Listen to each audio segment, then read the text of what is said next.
कि इंसान के शरीर छूटने के बाद इस शरीर के कोई भी आभूषण या ढोलक या मंजीरा कुछ नहीं बनते। कोई उसको समाधि दे देता है, कोई जल प्रवाह कर देता है, कोई भस्म कर देता है। तो कबीर साहब कहते हैं कि मानव तेरे गुण बड़े। जो व्यक्ति के अंदर सतता के, भक्ति के, सेवा के, दया के, क्षमा के, ये इसके अंदर गुण हैं तो वो महान है। और ये गुण नहीं है जैसे पशु मर जाता है, वो पशु का तो बल्कि हर चीज उसके काम में आता है। उसकी खाल से ढोलक बनता है, उसकी हड्डी से अनेकों प्रकार की दवाइयाँ बनती हैं, और भी बहुत सारे काम होते हैं।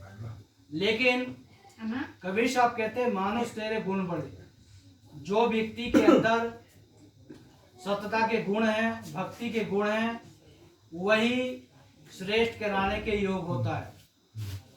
इसलिए अपने गुणों को श्रेष्ठता की जाने की तरफ, आत्मा से परमात्मा की खोज करने के लिए अपने गुणों को सद्भाव में, सद्वृत्ति में रखना चाहिए, विकारों से मुक्त करना चाहिए।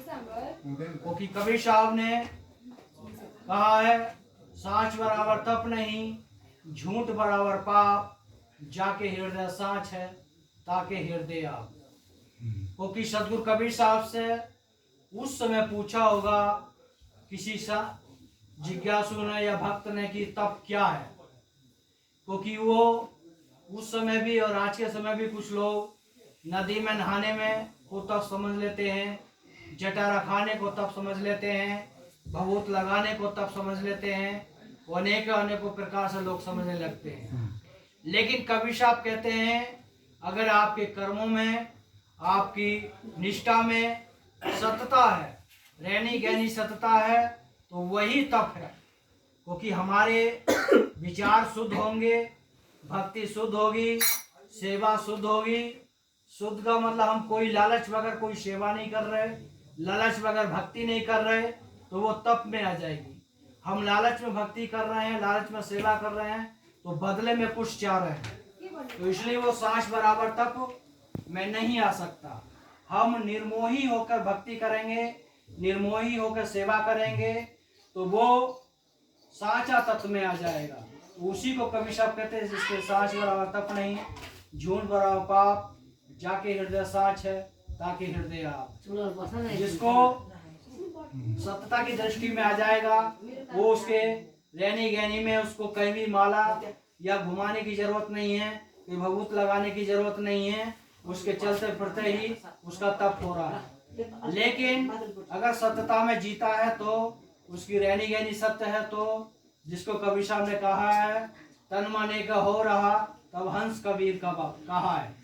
अगर हमारा तन और मन दोनों एक हो जाएंगे, तन भी शुद्ध हो जाएगा, मन भी शुद्ध हो जाएगा, तब व्यक्ति हंस कबीर कहाएगा। उसके लिए हम क्या अपने विचारों को शुद्ध करना होगा, जो हमारे अंदर बुराई है उनको खत्म करना होगा, और सत्य की खोज करना होगा कि हम किस काम के लिए आए हैं, वो क्या काम कर रहे हैं। इसलिए अगर हम सत्यता की खोज करेंगे, आत्मा से परमात्मा की खोज करेंगे, तो वो परमात्मा हमको जल्दी मिल सकता है। लेकिन कारण क्या है कि हम भक्ति को एक सतता की दृष्टि में ना पेश कर कर विकारों में पेश कर लेते हैं। इसलिए हमको उस भक्ति की, उस सेवा की एनर्जी नहीं मिलती। क्योंकि भक्ति करने से अनेकों हमारे पाप नष्ट होते हैं, और घर की जितने भी बुराइयां हैं, जितने भी विकार हैं, वो नष्ट होते हैं अगर हम सतता की दृष्टि से कार्य करेंगे। जिसको कबीर साहब ने कहा, सुमति का साबुन सरन धोई, कुवत मैल को डालो कोई।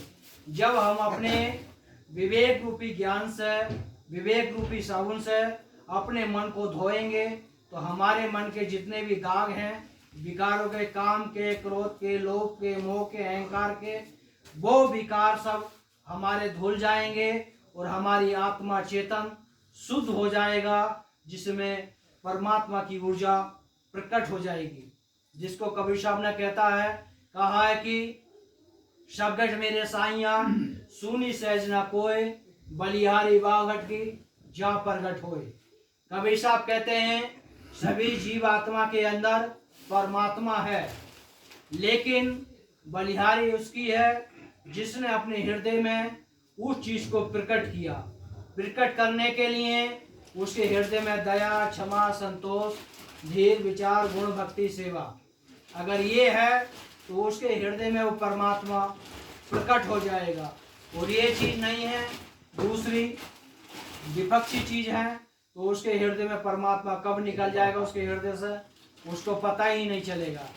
इसलिए अपने हृदय में अपने अहंकार को प्रकट करना है या परमात्मा को प्रकट करना है, उस दृष्टि से अगर हम कार्य करेंगे तो हमारे हृदय में वो पावर ऊर्जा, सद्गुरु का ज्ञान, सद्गुरु की भक्ति प्रकट हो जाएगी।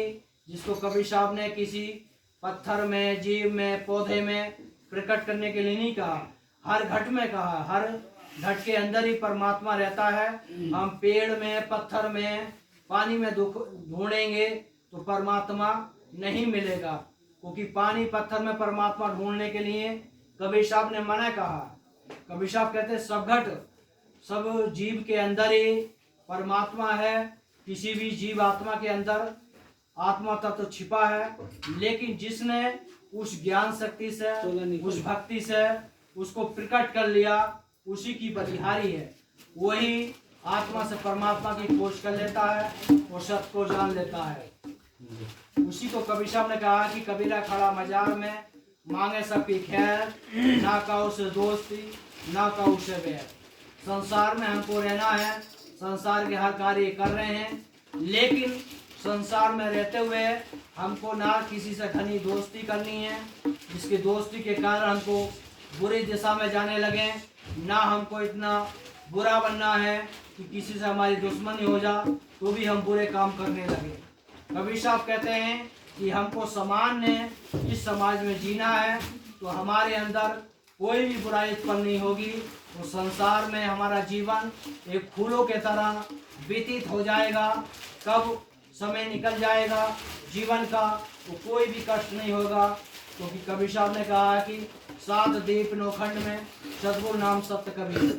क्योंकि हमारे अंदर ही 7 दीप है, 7 नौखंड है, लेकिन उन दीप और 7 खंड को जानने की जरूरत है। हमारे जो आँख, नाक, कान, मुख, ये 7 दीप है, और इन्हीं से अगर आँख से देखना बंद हो जा, कान से सुनना कम हो जा, मुख से बदबू आने लगे, नाक से बदबू आने लगे, तो ये हमारे फिर खंड हो जाते हैं। जब तक हम अच्छी चीज़ें इन चीज़ों से देखते हैं, सुनते हैं, सोचते हैं, तो ये दीप हो जाते हैं, और हम गलत चीज़ें सुनने लगते हैं, गलत चीज़ें देखने लगते हैं, तो उस परिस्थिति में ये हमारे दीप खंड में उत्पन्न हो जाते हैं। इसलिए अगर हम अपने दीपों